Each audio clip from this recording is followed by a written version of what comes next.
Baik, pada kesempatan kali ini, saya Flaviana Kiesya Irawan dari kelas I dengan NIM 23095111000 akan mempresentasikan laporan praktikum setelah menjalani 4 kali praktikum. Kami mengangkat case-based learning pada ayam yang akan dijelaskan pada slide berikutnya. Pada kesempatan kali ini, JPL yang diambil merupakan mengambil sampel dari peternakan unggas di mana dilaporkan terdapat beberapa ayam yang sakit bahkan hingga mati. Dapat diambil data bahwa pertumbuhan ayam pada peternakan tersebut itu cenderung lambat dan tidak aktif. Selain itu, ayamnya itu disertai dengan feses yang menunjukkan mencret berwarna putih. Diagnosa awal pada anak ayam tersebut adalah kolibasilosis, di mana penyakit ini itu memang umum menyerang anakan ayam dengan rentang usia 2 hingga 4 minggu. Penyakit ini disebabkan oleh infeksi bakteria E. coli. Kemudian peternak membawa sampel feses yang untuk diperiksa ke laboratorium, di mana kemudian dilakukan persiapan media biakan dan peralatan yang diperlukan untuk melakukan isolasi kuman. Sampel yang sudah diisolasi kemudian diidentifikasi dengan pewarnaan gram dan uji katalase. Setelahnya dilanjutkan dengan uji biokimia dan uji gula-gula. Setelah teridentifikasi, di akhir dilanjutkan dengan uji kepekaan terhadap antibiotika. Kemudian, terdapat 4 uji yang harus dilakukan, yaitu yang pertama adalah persiapan alat dan bahan untuk pembuatan media. Yang kedua ada pewarnaan gram dan uji katalase. Yang ketiga ada uji biokimia dan uji gula-gula. Yang ketiga ada uji kepekaan terhadap antibiotika. Yang pertama, pada praktikum pertama, kita melakukan persiapan alat dan bahan serta pembuatan media. Alat dan bahan yang dibutuhkan, yang pertama adalah ose, cawan petri, api bunsen, inkubator, autoclave, aquades, sampelnya adalah feses ayam, media EMBA, media NA, dan alkohol 70%. Untuk pembuatan media nutrien agar atau NA, yang harus dilakukan adalah pertama menimbang 2,8 gram NA yang kemudian dimasukkan ke dalam Erlenmeyer steril dan ditambahkan aquades sebanyak 100 ml. Lalu larutan dihomogenkan sambil dipanaskan. Sterilisasi Erlenmeyer yang berisi media pada suhu 121 derajat Celcius selama kurang lebih 15 menit. Kemudian Erlenmeyer dikeluarkan dari autoclave yang kemudian langsung dicampur isinya hingga suhunya mencapai lebih dari 45 derajat Celcius. Kemudian tuang media yang masih panas ke dalam cawan petri secara aseptik dan cawan petrinya dapat ditutup sesegera mungkin untuk menghindari kontaminasi udara. Kemudian yang terakhir, setelah media pada cawan petri tersebut sudah membeku, cawan-cawan dapat disimpan dalam suhu 4 derajat Celcius. Kemudian pada pengaplikasian isolasi bakteri. Ose dipanaskan, kemudian untuk mengambil sampel yang telah terlebih dahulu dipersiapkan. Ose kemudian digoreskan pada permukaan NA dimulai dari bagian pinggir cawan petri secara tidak terputus. Ose digerakkan ke kiri dan ke kanan sampai seluas permukaan media. Ose kemudian dipanaskan lagi sambil posisi cawan petrinya diputar sedikit ke arah kiri. Untuk goresan ose ini di awal goresan menyentuh di bagian akhir goresan pertama. Kemudian media dapat diinkubasikan pada suhu 37 derajat Celcius selama 18 hingga 24 jam untuk kemudian diamati. Lalu hasil dan pembahasannya, yang atas itu adalah media NA, yang bawah itu adalah media EMBA. Pada media NA didapati koloni berwarna krem dengan bentuk sirkuler dan irregular, serta nampak cukup halus. Sedangkan pada media EMBA itu koloninya berwarna ungu dan hijau metalik yang tidak begitu nampak karena medianya sudah tipis atau rusak. Bakteri yang didapati pada media tersebut adalah bakteri Escherichia coli atau E. coli.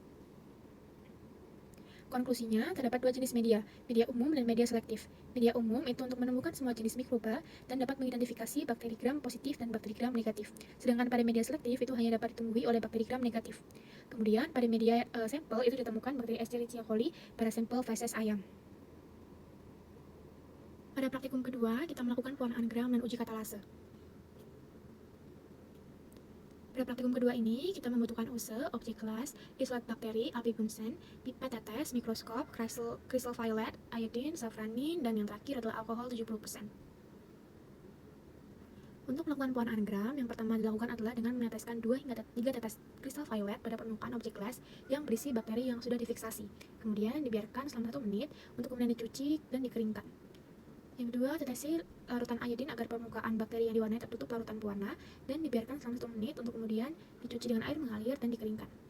Kemudian miringkan objek les untuk kemudian disirami permukaan objek lesnya dengan larutan alkohol hingga tidak berwarna selama kurang lebih 30 detik. Kemudian dicuci dengan air yang mengalir dan dikeringkan. Kemudian teteskan safranin untuk kemudian dibiarkan selama 2 menit dan dicuci dengan air yang mengalir dan dikeringkan. Sedangkan untuk uji katalase itu yang pertama, mengambil koloni pada media EMBA dengan menggunakan ose yang sudah disterilisasi, kemudian mengoleskan koloninya pada objek les dan ditetesi H2O2 3%. Kemudian amati apakah ada gelembung atau tidak setelah penambahan H2O2 3%. Hasil dan pembahasan pada praktikum kedua ini, yaitu bakteri yang terdapat pada preparat itu termasuk bakteri gram positif. Seperti yang saya lihat pada PPT, itu didapati bahwa bentuknya juga bulat atau kukus dengan struktur yang bergerombol. Dengan bakteri morfologi seperti itu, diklasifikasi sebagai bakteri Staphylococcus. Identifikasi tersebut didasarkan pada warna akhir yang menandakan tipe gram pada bakteri yang diuji. Bakteri pada sampel preparat menghasilkan warna merah dan pada beberapa tempat itu menghasilkan warna ungu. Seharusnya bakteri gram positif itu menghasilkan warna ungu setelah prosedur pewarnaan. Warna ungu tersebut dikarenakan dinding sel bakteri gram positif terdiri atas peptidoglikan yang lebih tebal dibandingkan dengan bakteri gram negatif, sehingga zat warna kristal violetnya dapat tetap dipertahankan. Struktur dinding sel yang berbeda dengan bakteri gram negatif dapat menyebabkan gram positif memiliki afinitas yang tinggi terhadap warna kristal violet. Sebaliknya, gram negatif malah memiliki afinitas yang rendah terhadap warna kristal violet. Oleh karena itu, bakteri gram positif dianggap mampu membentuk kompleks kristal violet Lugol yang ketika dilarutkan dengan alkohol akan mengalami dehidrasi sehingga pori-porinya menciut serta daya serap dinding selnya menurun, dan kompleks kristal violet Lugolnya tidak dapat keluar dan sel tetap warna ungu. Bakteri pada objek gelas diamati memiliki sedikit warna merah karena terjadi kerusakan pada dinding sel bakteri. Selain itu, proses pemberian alkohol yang terlalu lama sehingga berpotensi dapat merusak bakteri gram positif. Pada uji katalase itu yang di bawah itu menunjukkan hasilnya negatif karena tidak terdapat gelembung udara pada isolat bakteri yang sudah diberikan tetesan H2O2. Pengujian katalase ini dilakukan untuk melihat apakah ada atau tidak enzim katalase pada isolat bakteri yang diamati dengan menggunakan reaksi hidrogen peroksida. Jika suatu bakteri itu punya enzim katalase, maka bakteri tersebut memiliki kemampuan untuk mengurai H2O2 menjadi H2O dan O2, sehingga dapat menetralkan dan melindungi bakteri dari senyawa hidrogen peroksida, serta menciptakan mekanisme pelepasan enzim yang dapat memecah H2O2 menjadi oksigen dan air. Sayangnya, menurut Scriver, Staphylococcus itu seharusnya bakteri katalase positif. Hanya terdapat satu uji katalase negatif pada Staphylococcus, yaitu Staphylococcus lugdunensis. Kesimpulan yang dapat diambil yaitu pada isolat bakteri ini ditemukan bakteri gram positif yang berbentuk kokus dan bergerombol, yang kemudian diidentifikasi sebagai Staphylococcus. Pada pengujian katalase tergolong hasilnya negatif karena setelah pemberian H2O2 tidak terdapat gelembung udara. Hal tersebut sedikit bertentangan dengan penelitian yang ada, sehingga dimungkinkan ketika pelaksanaan praktikum itu terdapat kesalahan-kesalahan yang perlu dievaluasi. Sebagai contoh adalah durasi tunggu setelah pemberian alkohol. Selanjutnya, pada praktikum ketiga yaitu uji biokimia dan uji gula-gula. Alat dan bahan yang dibutuhkan pada praktikum ketiga ini adalah glukosa, ose, isolat bakteri, api bunsen, laktosa, inkubator, TSI agar, SIM, MRVP, dan simon sitrat. Pada proses TSI agar itu yang pertama, ose jarum dipanaskan untuk kemudian diambil biakan bakterinya lalu ditanam pada bagian tegak media TSI agar. Ose kemudian diangkat dan diusapkan pada bagian miring medium. Kemudian media dapat dimasukkan ke dalam inkubator dengan suhu 37 derajat Celcius selama semalaman untuk kemudian besoknya diamati dan dicatat hasilnya. Pada pembuatan SIM itu ose dipanaskan, kemudian diambil biakan bakterinya untuk ditanam dengan tusukan pada media SIM. Kemudian media dapat dimasukkan ke dalam inkubator dengan suhu 37 derajat Celcius selama semalaman untuk diamati dan dicatat hasilnya untuk melihat ada tidaknya produksi indol. Maka biakan akan ditetes dengan reagen Ehrlich atau Kovac. Untuk MRVP, ose dapat dipanaskan untuk diambil biakan bakterinya untuk ditanam dengan mencelup-celupkan ose ke dalam medium. Medium kemudian dapat dipanaskan dengan suhu 37 derajat Celcius selama semalaman untuk besoknya dicatat dan diamati hasilnya. Kemudian untuk SCA, simon sitrat agar, ose dipanaskan untuk kemudian diambil biakan bakterinya untuk ditanam dengan cara diusapkan dari bagian miring pada pangkal atau dalam medium, kemudian mengusapkannya pada permukaan miring medium. Masukkan ke dalam inkubator dengan suhu 37 derajat Celcius selama semalaman untuk besoknya diamati dan dicatat hasilnya. Kemudian yang terakhir adalah uji gula-gula. Ose dipanaskan untuk diambil biakan bakterinya untuk ditanam dengan mencelupkan ose ke dalam medium glukosa. Kemudian pada dalam medium laktosa dilakukan dengan cara yang sama. Setelahnya dimasukkan ke dalam inkubator dengan suhu 37 derajat Celcius untuk besoknya diamati dan dicatat hasilnya. Untuk hasil dan pembahasannya, pada media TSIA atau uji TSIA itu didapati bahwa positif fermentasi karbohidrat glukosa, laktosa, sukrosa yang ditandai dengan perubahan warna agar dari merah menjadi warna kuning. Pada produksi H2S menunjukkan hasil negatif karena tidak terbentuk formasi hitam pada media setelah inkubasi. Sedangkan pada uji SIM yang kedua itu menghasilkan hasil negatif pada produksi H2S dan indol dan motilitas bakteri. Ditunjukkan dengan tidak terdapat pembentukan endapan hitam pada tabung setelah inkubasi. Pada uji MRVP dihasilkan hasil positif pada reagen MR dan VP. Hal tersebut ditunjukkan dengan adanya formasi merah yang terbentuk pada media sehingga bakteri dianggap mampu menghasilkan asam stabil dari fermentasi glukosa yang terdeteksi oleh MR dan dapat menghasilkan asetoin dari fermentasi glukosa yang terdeteksi oleh VP. Kemudian pada uji SCA, simon sitrat agar itu menghasilkan hasil positif pada pemanfaatan sitrat sehingga bakteri dianggap mampu memanfaatkan sitrat sebagai sumber karbon. Ketika mikroba itu mampu menggunakan sitrat, maka asam akan hilang dari medium dan terjadi peningkatan pH, sehingga terjadi perubahan warna dari hijau menjadi biru. Pada uji gula-gula, terlihat tidak terjadi perubahan apapun, sehingga menghasilkan hasil positif pada fermentasi karbohidrat, yang ditunjukkan oleh gas yang terbentuk pada media setelah inkubasi. Bakteri yang diidentifikasi ini termasuk golongan bakteri Enterobacteriaceae yang merupakan bakteri gram negatif dengan sifat anaerob fakultatif, oksidasi negatif, dan bersifat non-motil atau. Struktur bakterinya kompleks serta menghasilkan toksin yang mematikan, umum ditemukan pada media McConkey dan pepton tanpa NaCl. Bakteri ini juga umum memfermentasikan glukosa sehingga dapat menghasilkan gas. Kemudian beralih pada konklusi pada praktikum ketiga ini, yaitu adalah uji biokimia dilakukan untuk mengetahui sifat karakteristik suatu mikroorganisme dengan cara inokulasi. Bakteri yang sudah diidentifikasi terklasifikasi sebagai bakteri golongan Enterobacteriaceae yang terlihat dari kemampuan fermentasi karbohidrat, produksi asetoin, serta bakteri tersebut dianggap mampu memanfaatkan sitrat. Kemudian dilanjut pada praktikum terakhir, yaitu praktikum uji kepekaan terhadap antibiotika. Praktikum terakhir ini membutuhkan alat dan bahan. Yang pertama cotton bud, ose, diselat bakteri, api bunsen, alkohol 70%, inkubator, paper disk, Mueller-Hinton agar, Macfarlane, and Bouillon. Lalu untuk uji kepekaan kuman dilakukan dengan memanaskan ose, lalu ditunggu hingga dingin. Kemudian menanamkan 3 hingga 10 koloni bakteri ke dalam 4 ml Bouillon, yang kemudian diinkubasi dengan suhu 37 derajat Celcius selama 2 hingga 5 jam. Kemudian dapat diamati pertumbuhannya dan dicocokkan dengan standar kekeruhan Macfarlane 0,5. Kemudian biarkan bakteri ditanam dengan cotton bud steril pada permukaan Mueller-Hinton agar, yang kemudian ditunggu 5 hingga 10 menit untuk ditambahkan paper disk antibiotika pada permukaan dengan jarak sekitar 2 cm dari tepi plate.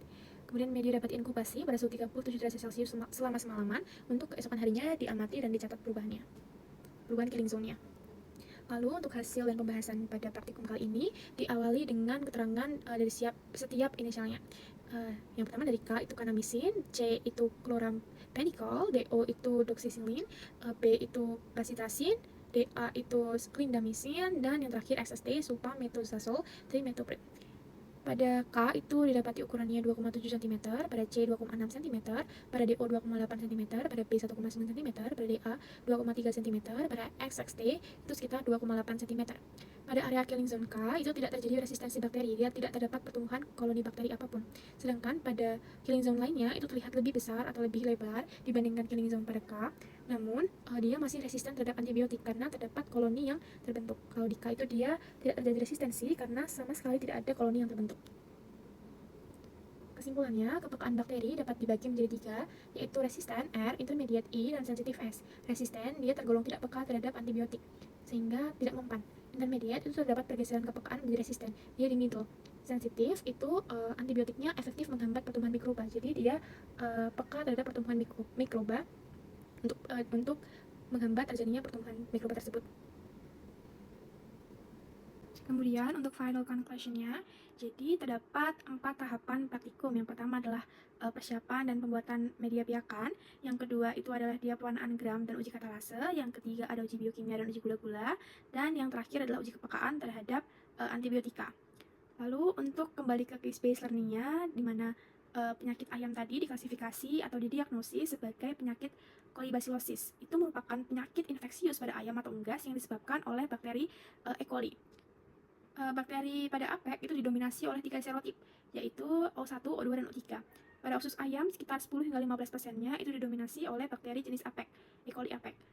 Kemudian, penyakit ini juga sering muncul pada ayam dengan lingkungan pemeliharaan yang sanitasinya itu rendah. Kolibasilosis itu umumnya menyerang ayam dengan rentang usia masih muda, sekitar 2 hingga 4 minggu. Kolibasilosis pada unggas itu dapat ditandai dengan adanya perikarditis, air sakulitis, perihepatitis, salpingitis, omfalitis, selulitis, sindroma kepala bengkak, koligranuloma radang yoksa, serta eosinophilitis. Penyakit ini itu penularannya cukup cepat sehingga ketika dalam satu flock kandang itu ditemukan penyakit ini harus segera ditangani dan diobati. Pengobatannya dapat dilakukan dengan pemberian antibiotik secara cepat dan tepat karena supaya dia tidak resisten. Penanganan ini ketika pemberian antibiotik itu dapat meninggalkan residu pada jaringan yang dapat membahayakan bagi manusia jika ayam yang sudah diberikan antibiotik tersebut dikonsumsi, sehingga dapat mengakibatkan antimikrobial resistance. Terima kasih atas perhatiannya. Demikian laporan praktikum dari saya, Flaviana Kesha Irawan dengan NIM 23095111100 setelah menjalani 4 kali praktikum. Terima kasih dan semoga apa yang saya sampaikan dapat bermanfaat.